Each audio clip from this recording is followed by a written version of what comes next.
Magandang araw po at nandito po nga tayo ngayon sa kaunahon ng pagkakataon sa ating episode ay meron po tayong guest dito na si Oscar Ejercito at sasagutin po niya ang ating mga katanungan regarding po sa nagdaang House Representative live streaming, kung ano po yung Agenda 2030 at yung Pandemic Treaty. So eto po siya, Oscar Ejercito, live po. What can you say about Pandemic Treaty? Hello, good morning sa lahat. Ano ba yung Pandemic Treaty? Actually, parang International Health Regulation, ang pagkakalam ko International Health Regulation siya and ng World Health Organization.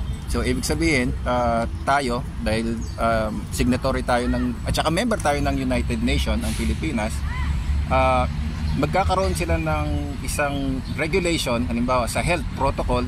Lahat ng health protocol, halimbawa lockdown, mandatory vaccination, na lahat ng bansa is dapat sumunod. So yun ang pinakaano ng Pandemic Treaty. Of course, dapat pumirma yung mga or pumayag, magkaroon ng consent ang bawat representative ng ating mga Department of Health. So sinasabi pa nila is kahit hindi na dumaan sa legislation, so direkta na sa executive sila na execute. So hindi sila binoto ng tao, so wala silang responsibility, mas lalo na ngayon. Tsaka yung mga nakaraang di ba, wala silang mga consent, basta gagawa na lang nila mandatory, wala silang responsibility, maski yung mga excess debt ngayon hindi nila masagot. So yun, parang world dictatorship ang mangyayari under World Health Organization. Yun ang Pandemic Treaty. Okay. The next po, ano masasabi mo dun sa Agenda 2030? Yan, Agenda 2030. Kasi napapag-usapan na ngayon yan eh. Ano ba ang relasyon nito dito sa sinasabi nilang vaccine na nakakabawas? Yan daw yung ginawa nilang tool para mabawasan ng populasyon. Well, matagal na kasi yung actually bago pa Agenda 2030 may Agenda 21, di ba? Parang sa United Nations din ang ron is merong tinatawag na Sustainable Development Goals, di ba? So isa lang yung depopulation, hindi tawag nila hindi depopulation pero may ibang sila sa basta hindi talaga depopulation ang tawag nila doon, pero maraming paraan. Halimbawa itong reproductive health dati ni Pinoy, pinaganda lang, reproductive responsible parenthood, pinaganda lang, pero it's a form of depopulation. Okay. So, yung issue naman ito, ang sinapapanahon to, nagkaroon kasi ng live streaming ang House of Representatives lately lang.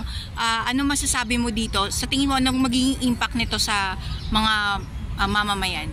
Well, nagpapasalamat tayo kay Representative Dan Fernandez, at saka alam ko is may connection siya sa UPIR, sa Upirian Heritage something dyan sa Santa Rosa or something sa Laguna, and mas maganda at marami siyang nalaman tungkol dito sa nagaganap worldwide.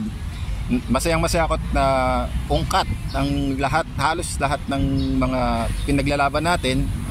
Yung Senado takot na takot, mabuti si Representative Dan Fernandez nabigay lahat ang detalye, mas lalo na yung mga doktor natin dyan, sila Attorney Aaron.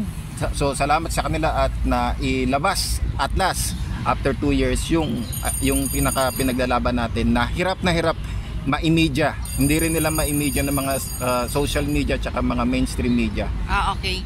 Salamat Oscar Ejercito. So sana po nasagot namin ang inyong mga katanungan regarding dito sa live streaming lately po kay Dan Fernandez. Thank you po Congressman Dan Fernandez, at matagal na po kasing hinihintay ng mga kababayan natin itong pagkakataon na mabuksan ng investigasyon dito regarding sa mga tumataas na death rate ng pandemic response. Thank you po, salamat sa panonood nyo sa Katipunan Channel, mga anak ng bagong Katipunan.